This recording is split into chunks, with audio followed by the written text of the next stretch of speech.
I'm going to ask that you try and keep your comments to about 3 minutes because of the time. And please try and wrap it up as quick as you can. And that's just courtesy to other people. Thank you so very much. Good evening. It is an honor to represent the members of the Port Arthur Teachers Association. While the need for professional development has never been in question, but quality should always take precedence over quantity. Too often teachers in this district are required to attend professional development that is merely the regurgitation of information an administrator has been subjected to at a previous training. Teachers are desperate for professional development which will actually help them to develop their profession. Our goal is to educate the children within the Port Arthur Independent School District, and we have been asked to make our lessons meaningful and engaging. We ask the same of ourselves. We need innovation in our subject areas and strategies to help us address the issues that our students face socially as well as economically. I am asking the board to direct the district to reevaluate the language in the new contracts and to please respect the profession of teaching. Compensate professionals adequately and equitably for the services they perform and for the time they spend in preparing to better serve the students of this community. We are professionals. Please treat us as such. Thank you.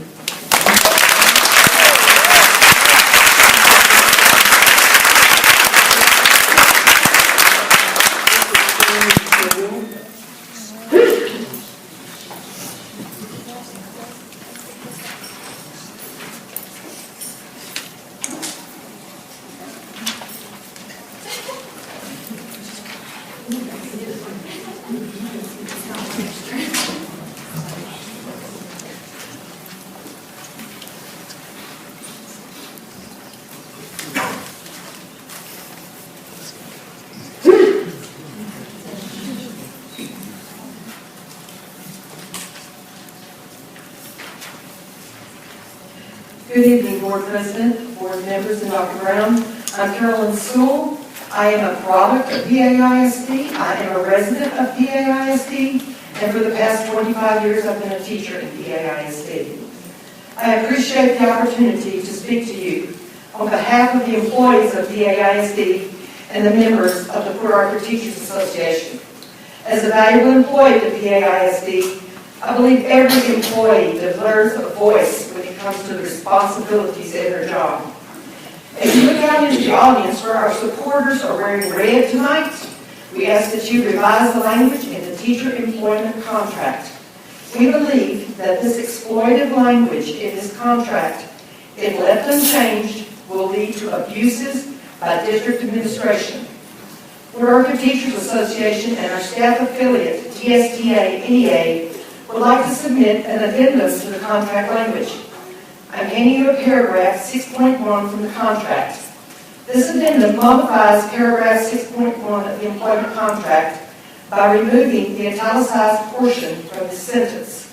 Your salary includes considerations for all assigned duties, responsibilities, and tasks, regardless of the actual number of hours or days, including the days not designated on the school calendar that you work during the contract. Again, I appreciate the opportunity to speak to you on behalf of the employees and members of my association. I believe it's a sad day when our teaching professionals are forced to work additional days without additional compensation. We do know of a word where individuals are forced to work without compensation, and I need not repeat it here. Do not punish district employees for legislation that failed to fund our public schools. Do the right thing and send a message that we will not make teachers the scapegoat of the lack of funding from the state. Thank you.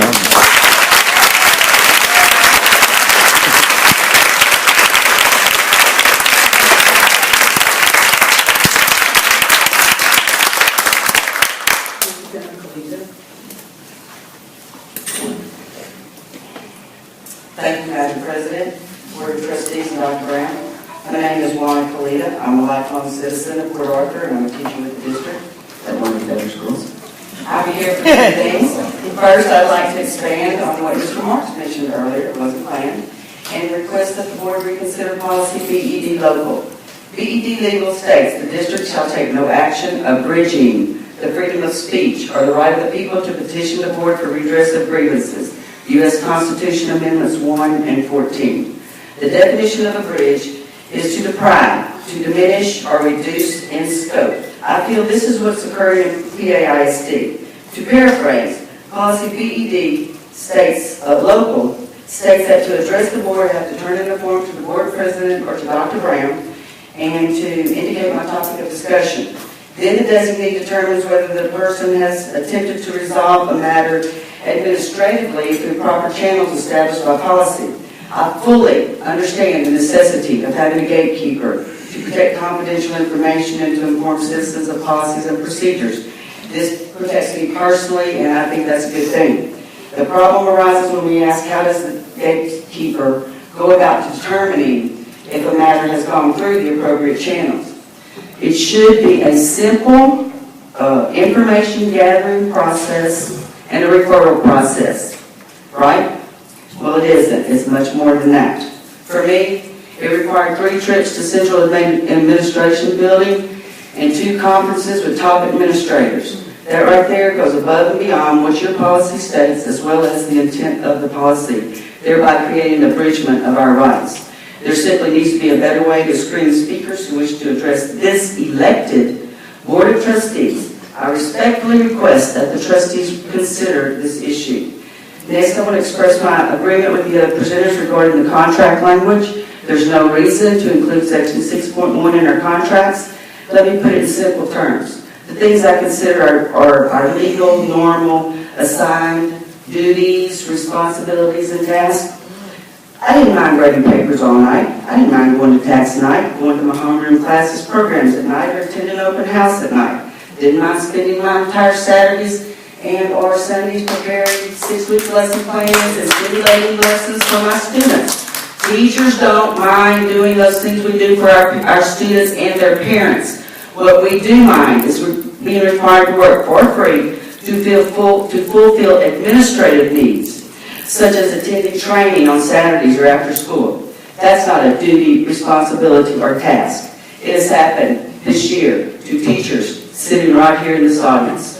Administration says this won't ever happen. Great, then we don't need this language in the contract. Simply amend the contract under section 10.1 of the contract, which states that if both sides agree in writing, it can be amended. Well, all of us are going to agree, and we hope you will too. And remember, you can't put children first if you put teachers last. Thank you.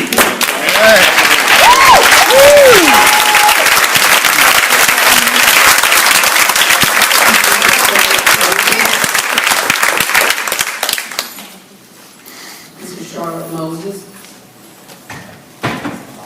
Sorry, I will need to speak on behalf of Ms. Shaw.